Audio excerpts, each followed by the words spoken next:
In a previous video, I showed you the 3 out-of-the-box permission groups for SharePoint sites: visitors, members, and owners. These are the 3 permission groups that are standard with a SharePoint site. They are automatically available when a SharePoint site is created. In this video, I'll show you how to add users to a site. To add users to a site, you must have owner permissions or higher. You have to be an owner or a site collection administrator. If you have visitor or member permission levels, you cannot add users to a site.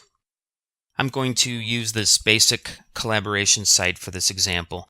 So let's assume you are a site owner. How do I see the permission groups? Click the gear icon and choose Site Settings. Then click on Site Permissions. All of the permission groups on a site will be listed here. Now again, a standard site will have these 3 groups: members, owners, and visitors. To the right, you can see the various permission levels. For instance, you can see that the members group has edit and contribute permission levels.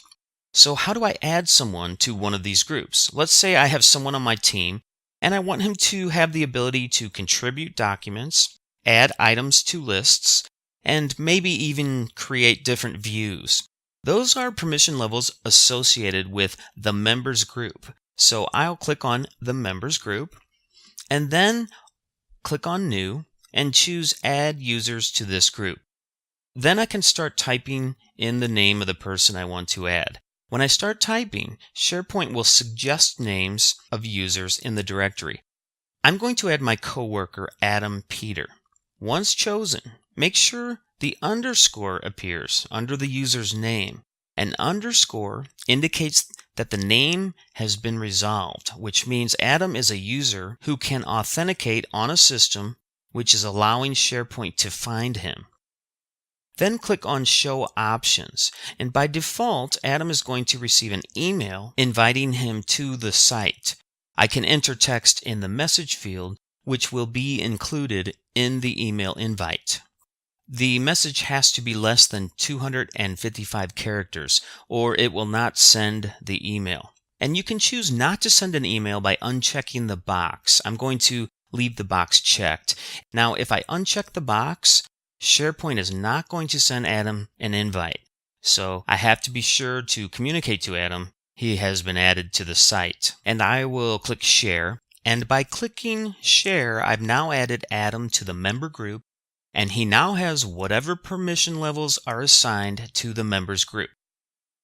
I'll show you another way to add a person to a permission group on a site. When I go to Site Settings,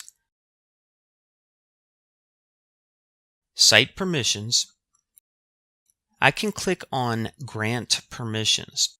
I'll invite another coworker, Matt Winkler, to my site. After you enter the name, click on Show Options. Just like before, I can choose to send an email invitation. I'm going to uncheck this box. Now this next step is very important, so listen closely. When I add a person to a site using the Grant Permissions option, this drop-down menu is where I will choose Matt's permission level. I can choose to put him in the members, owners, or visitors group. Now below the groups, you have the option to choose an individual permission level. Do not do that. Do not choose one of those. And just so you fully understand why, let me show you what it looks like when you do. I'm going to choose an individual permission for Matt. I'm going to give him full control. And when I click Share, you can now see that along with the 3 permission groups, Matt is listed here too. He has been given individual permissions. Do not do this. Always add a user to a permission group. Let me explain why. If we start adding users with individual permissions, it becomes almost impossible to manage. I've seen sites with individual permissions for hundreds of users. Managing permissions on a per-user basis is an administrative nightmare. So, if you click on Grant Permissions to add users, add them to an existing group.